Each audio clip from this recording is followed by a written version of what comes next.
Questions 13 to 16. First, you have some time to look at questions 13 to 16.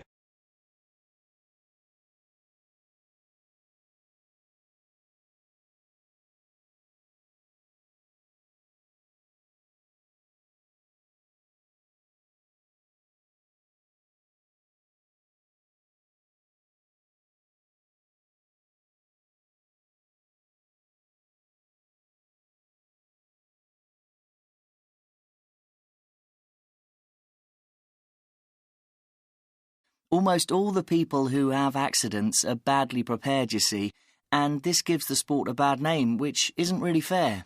Is the excitement part of the reason why you are so keen on climbing? Only a small part of the reason, if I try to analyse it. The sense of achievement is more important, I suppose. But the main thing is the sensation of being so close to nature, though perhaps that's not the right way to put it. I suppose you get a view of mountains that nobody else really sees. Yes, that's very true. But at the same time, if I was dropped on the top of a mountain by helicopter, it wouldn't be the same. Less tiring, maybe, but not the same. It's knowing that you've covered the distance to the top yourself, fighting every inch of the way. That's what makes you feel so pleased with yourself when you get to the summit.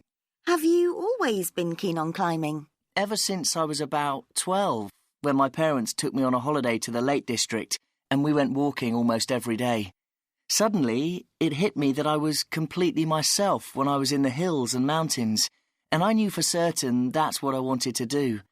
I think perhaps everyone has a moment like that in childhood, though whether you can do anything about it later in life is a different matter. How did your parents feel when it became clear that you were hooked on the sport? Oh, very anxious that I should get the proper training and experience, but they've never tried to put me off.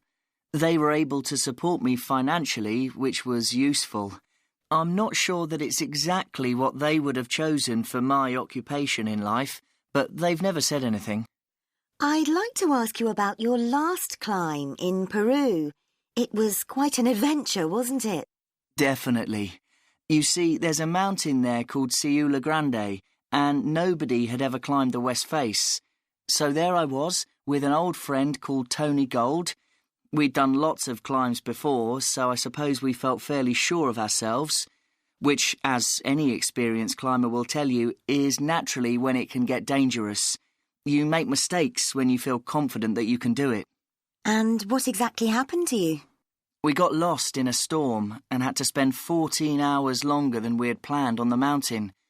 Actually, in the circumstances, we were fortunate. It could have been a great deal worse.